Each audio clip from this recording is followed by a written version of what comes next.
Hello everyone, and I've been waiting for a release of this game for a really long time. So make sure you're subscribed, make sure you already like the video, and you can always change it to dislike if you're not gonna agree on some points of the video, but your support is really helping us. And today I'm going to talk about the Pathfinder Wrath of the Ritos. And let's see, it's gonna be opinion that is based on like almost a week of gameplay, so it's not gonna be a final review. The final review gonna be in, let's say, a month, because I was really excited for this game and I wanna dive deep into it. I feel like there's a lot of levels of it and there's a lot of cool stuff that I might find later on the gameplay. Anyway, let's start. So Pathfinder Wrath of the Ritos starts off with the bang. In an opening act, you literally act after you craft your character a big preset. You see a diamond, a full-size dragon with a giant sage. Watch them cut a city into an incredible cleft. Discover an ancient subtant ruin with a prophecy that you might be remnant of a dangle. Holy moly, there's so much stuff going on. And this is already entrance. Anyway, before we start, this is genre of RPG. If you never played Dungeons and Dragons, let's say, you might be not super familiar with what's going on here, but if you played, guys, you know what I'm talking about. Anyway, Pathfinder Wrath of the Ritos isn't just A to B game either.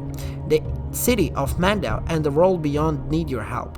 What's worse, the demons have a plan to corrupt a scared artifactory and possibly ruin the world. It's a scramble to keep your home base safe, amass aliens and weaponry out in the world, and turn tide angles in demons before the ruin comes. In the house, you decide who will get your assistance, what kind of allies you will gather, what threats you will challenge, and whether your approach to challenge will be lawlessness, chaotic whimsy, good-natured or ruthless evil. Along the main quest, Pathfinder Wrath of the Ritos is full of unique stories and side ventures to explore.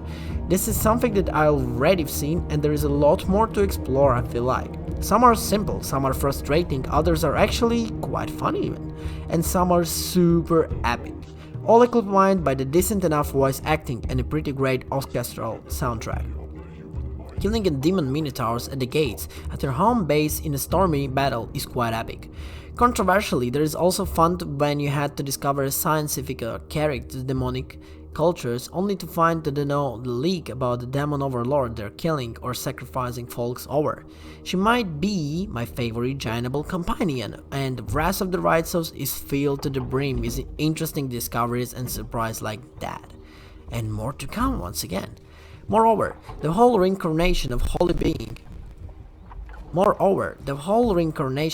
Being thing doesn't actually go away as you enter through the game and interact with the supernatural beings, so to avoid the memories and the visions to come to you, pumping to your answer to the urges within yourself. This culminates in a mythic path, to which are those who are few. You might have choice to give into evil rage to smash your foes into bloody pulp under your power to reach deep inside of the grasp, blight and drench foes in the blazing holy judgment. I mentioned for earlier that Pathfinder Wrath of the Growth begins with the way you shape your character. Those who just jump into heavily little concerns themselves with. You can just pick a preset character and start the game. However, it's in making your character that Wrath of the Ritos really spreads its creativity wings. There is an incredible collection of races, classes, subclasses, stats, decorations, religions, alignments, and more of that affects on how you see and interact with the world, and how it sees and interacts with you. What's funny. Among the companions I gathered, I was the weak one in fights and forced to rely on the strength of the others to be my bulwark. However, I was also be able to strike and decide the blow, spot and disarm the deadly trap, use my fail next to hosts and enemies, my fox magic to charm them, with worldly knowledge to guide me through the situation that would leave the other paralyzing confusions. The knowledge also left me in lure of good beings that would manipulate my talents on their own gain. That's what's the kind of freedom Pathfinder gives you, and allows you to have in your character build it, and you get it from the beginning of the game.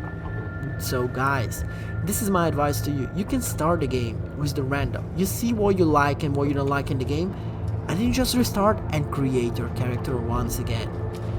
This is the idea. And believe me, I'm going to literally check everything you can do in the game, because I'm really excited about it.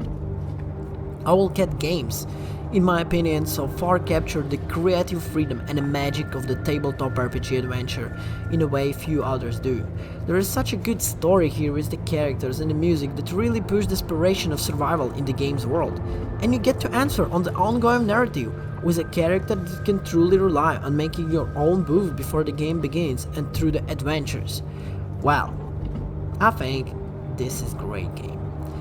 So before we're gonna end up in the final conclusions, I wanna say I'm super excited, and also thank you for providing me the copy of the Pathfinder.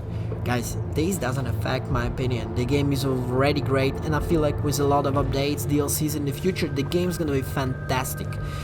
And like I said, this is a short review, only 6 minutes in, and I feel like I would speak like 10 minutes in 1 month about the game. So I'll see you in 1 month in a full depth review. But this one, it should be released. Thank you so much for watching, and I'll see you in the next one.